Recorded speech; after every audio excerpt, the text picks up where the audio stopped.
Good morning to all of you students. आज की कक्षा में आप सभी का स्वागत है। आज का हमारा पॉइंट स्टार्ट होता है कोपरनिकसीय क्रांति। यहाँ हम एक बहुत महत्वपूर्ण खगोल विज्ञानी कोपरनिकस की बात कर रहे हैं। ये उसका छाया चित्र है। कोपरनिकस ने विज्ञान के क्षेत्र में, खगोल में एक क्रांति ला दी अपनी उस अवधारणा से जिसमें उसने बताया कि जो सौरमंडल है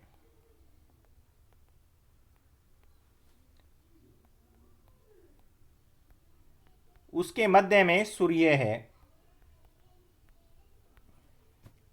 और बाकी सारे जो ग्रह हैं वो उसके इर्द गिर्द घूमते हैं।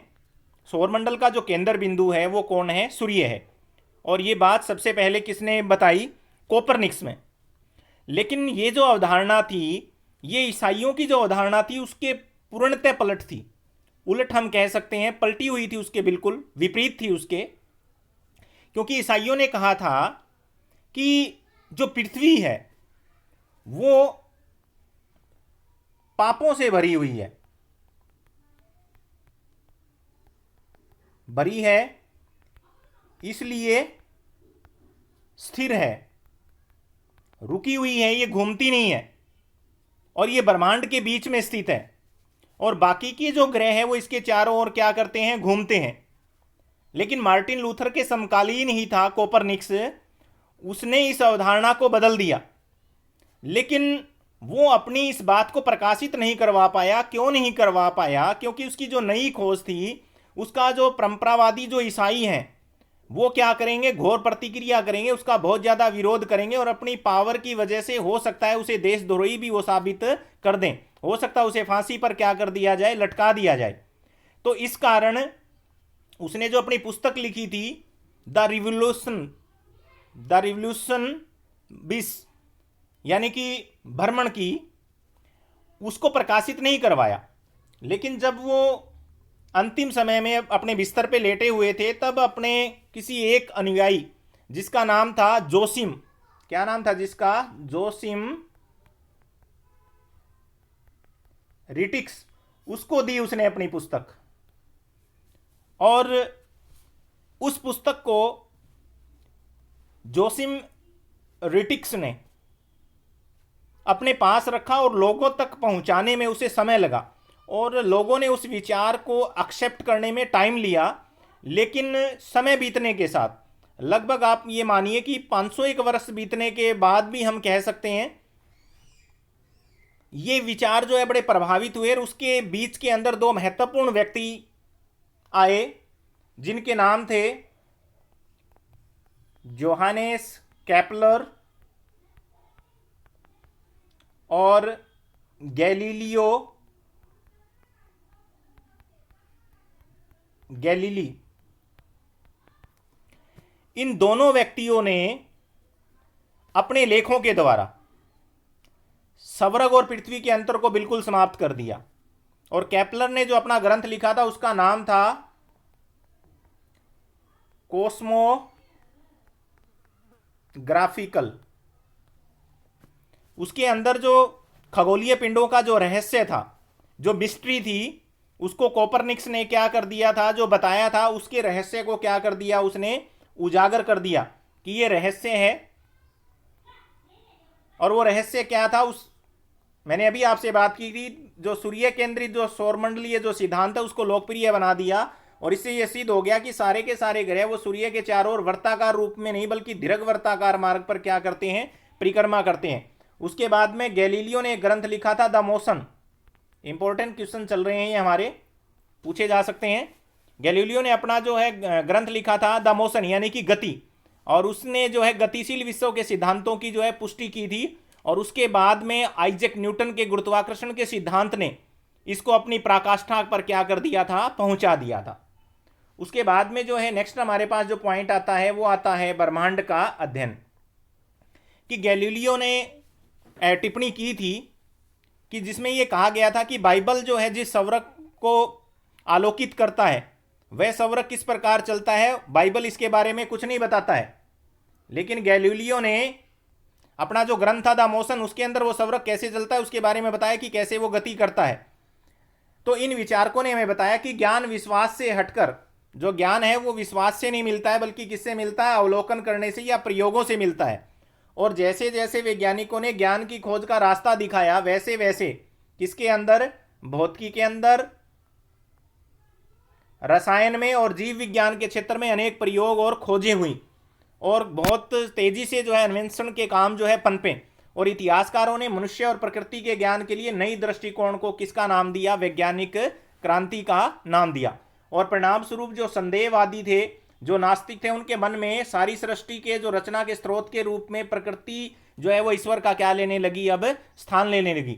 यहां तक कि वे लोग जिन्होंने ईश्वर में अपने विश्वास को बरकरार रखा था वे भी एक दूरस्थ ईश्वर की क्या करने लगे थे, अब बात करने लगे थे, जो भौतिक दुनिया में जीवन को प्रत्यक्ष रूप से नियंत्रित करता हुआ हमें दिखाई नहीं देता है। और इन विचारों को जो है वैज्ञानिक संस्थाओं के माध्यम से लोकप्रिय भी बनाया गया और उसके लिए कुछ वैज्ञानिक संस्थाएं अस्तित्व में आई। इंपॉर्टेंट है दोनों की दोनों।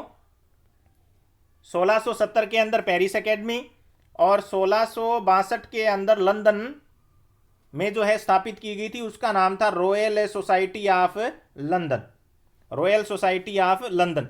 इसने जो है लोगों की जानकारी के लिए व्याख्यानों का आयोजन करवाया और सार्वजनिक प्रदर्शन के लिए जो है प्रयोग करवाए। और आपको पता है रॉयल सोसाइटी के अंदर जो है सबसे कम उम्र के अंदर जाने वाला भारतीय कौन था, रामानुजन, जो हमारे गणितज्ञ हुए हैं।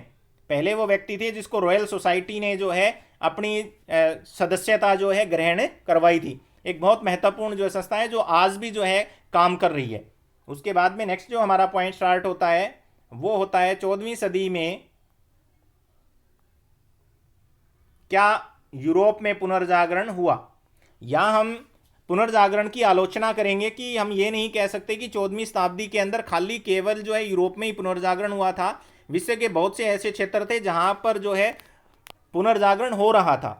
हम ये इसके अंदर हमने ये भी महसूस किया था कि 12वीं और 13वीं शताब्दी को या मध्यकालीन जो समय था उसको अंधकार का युग भी कहा गया था, लेकिन उसका भी विरोध किया गया।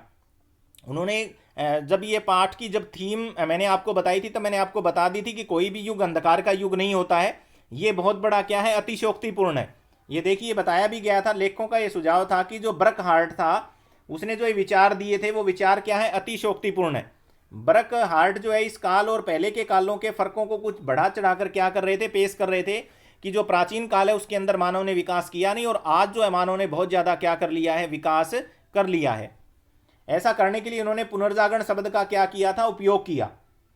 इस शब्द में यह अंतर्निहित है कि यूनानी और रोमन सभ्यताओं का 14वीं शताब्दी में पुनर्जन्म हुआ और समकालीन विद्वानों कलाकारों ने ईसाई विश्व दृष्टि की जगह पूर्व ईसाई विश्व दृष्टि का प्रचार और प्रसार किया और दोनों के दोनों तरह क्या थे, अतिशयोक्तिपूर्ण थे। क्योंकि पिछली शताब्दियों में जो विद्वान थे यूनानी और रोमन संस्कृतियों से परिचित थे और लोगों के जीवन में धर्म का जो है महत्वपूर्ण स्थान था।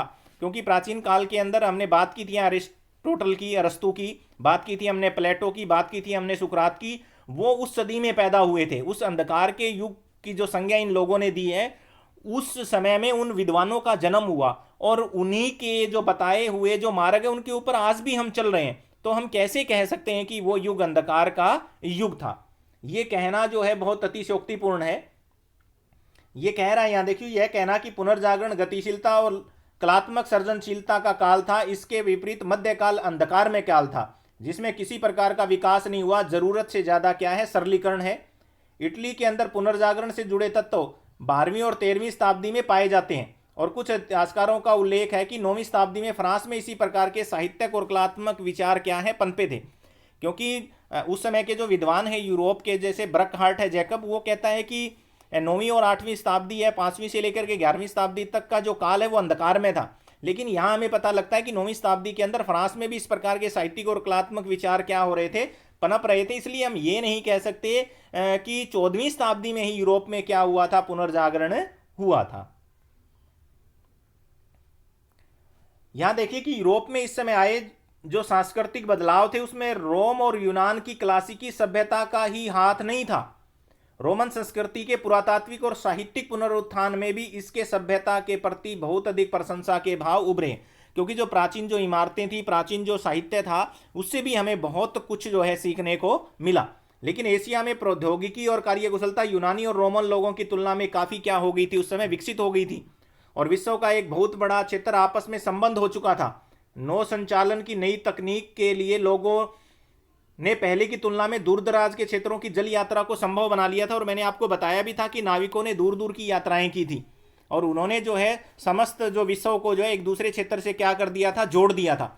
और किस प्रकार जो है इस्लाम के विस्तार, मंगोलों की विजय ने एशिया और उत्तरी अफ्रीका को यूरोप के साथ राजनीतिक रूप से नहीं है बल्कि व्यापार और कार्यकुशलता के ज्ञान को सीखने के लिए भी आपस में जोड़ दिया था।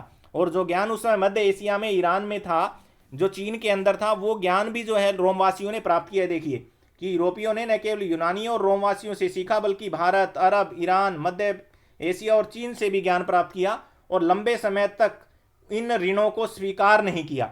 क्योंकि इस पाठ के अंदर हमने ये पढ़ा था कि जो किस प्रकार मुद्रण की तकनीक यूरोप गई थी, जबकि मुद्रण वहां नहीं था। किस प्रकार आग्नेयास्त्र जो है यूरोप गए थे, किस प्रकार कंपास का दिशा सूचक यंत्र जो है यूरोप में गया था। वो सारी की सारी चीजें मध्य एशिया में या एशिया के अंदर पहले से ही यूटिलाइज की जा रही थी। किस प्रकार दशमलव प्रणाली, किस प्रकार जीरो की प्रणाली जो है यूरोप में गई थी। लेकिन यूरोपीय लोग जो है पूर्व के इस ज्ञान को क्या नहीं कर रहे थे, पचा नहीं पा रहे थे। तो इसलिए जो इन ऋणों का स्वीकार नहीं किया, क्योंकि जब भी काल का इतिहास लिखने की प्रक्रिया का आरंभ हुआ तब इतिहासकारों ने इसको किससे केंद्रित माना, यूरोप से। हम यहाँ ये बात यहाँ साबित करने का प्रयत्न कर रहे हैं कि केवल यूरोप ही पुनर्जागरण का सेंटर नहीं था, केंद्र बिंदु नहीं था। एशिया में भी उस समय बहुत ज़्यादा क्या हो चुका था, विकास हो चुका था। और इस काल में जो परिवर्तन हुए उनमें धीरे धीरे निजी और सार्वजनिक दो अलग अलग क्षेत्र भी बनने लगे। जीवन के सार्वजनिक क्षेत्र का तात्पर्य सरकार का कार्य क्षेत्र था तथा औपचारिक धर्म से संबंधित था, और निजी क्षेत्र में कौन था, व्यक्ति और उसका परिवार था, जो उसका निजी धर्म था। यानी कि व्यक्ति की दो भूमिकाएं थी। कितनी भूमिकाएं थी? दो। एक तो निजी, वो अपने परिवार की भूमिका निभाए, और दूसरी कौन सी, सार्वजनिक, जो सरकार के अंडर रहते हुए उसे जो है सरकार का क्या करना था, सहयोग करना था। वह न केवल तीन वर्गों में से किसी एक वर्ग का सदस्य ही नहीं था बल्कि अपने आप में भी एक क्या था, स्वतंत्र व्यक्ति। यानी कि एक कलाकार किसी संघ या गिल्ड का सदस्य मात्र नहीं होता बल्कि वह अपने हुनर के जरिए भी जाना जाता। हमने ये पढ़ा था यहाँ पर कि पहले जो कलाकार होता था उसको किसकी दृष्टि से जाना जाता था, गिल्ड की दृष्टि से।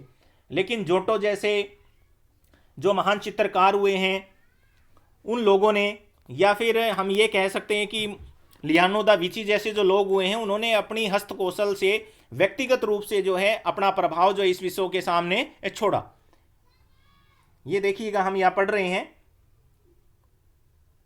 कि 18वीं सदी में व्यक्ति की इस पहचान को राजनीतिक रूप से अभिव्यक्त किया गया, और इस विश्वास के साथ कि प्रत्येक व्यक्ति के एक समान राजनीतिक अधिकार होते हैं। और उसने कह दिया बल्कि वह अपने हुनर के लिए जाना जाता है, कि व्यक्ति की जो पहचान है वो गिल्ड से नहीं होती, किससे होती है, हुनर से होती है। तो इस काल की एक अन्य महत्वपूर्ण जो विशेषता थी, भाषा के आधार पर यूरोप के विभिन्न क्षेत्रों में अपनी पहचान जो है बनानी शुरू कर दी। और पहले आंशिक रूप से रोमन साम्राज्य द्वारा, और बाद में लातीनी भाषा, और उसके बाद में ईसाई धर्म द्वारा जुड़ा हुआ जो यूरोप था अलग अलग राज्यों में बंटने लगा। और इन राज्यों के आंतरिक जुड़ाव के कारण जो है वो क्या था, समान भाषा का होना था। कि जैसे इटली है, स्पेन है, पुर्तगाल है, ये सभी के सभी अपने अलग अलग क्षेत्रों के अंदर जो है चले गए। और अलग अलग इटली का एकीकरण के बारे में हम जानेंगे, हमने जो है 10th क्लास में जाना, और जर्मनी के एकीकरण के बारे में भी हमने 10th क्लास के अंदर जो है अध्ययन किया था। इसके साथ ही हमारे इस पाठ का समापन होता है। उसके बाद अभ्यास के प्रश्नों पर हम नज़र डालते हैं कि पहली जो हमारी प्रश्न है वो है 14वीं और 15वीं शताब्दी में यूनानी और रोमन संस्कृति के किन तत्वों को जो है पुनर्जीवित किया गया। तो वो इमारतें थी, वो मूर्तिकला थी, विज्ञान से संबंधित जो नियम थे, उन सभी को जो है किया गया था।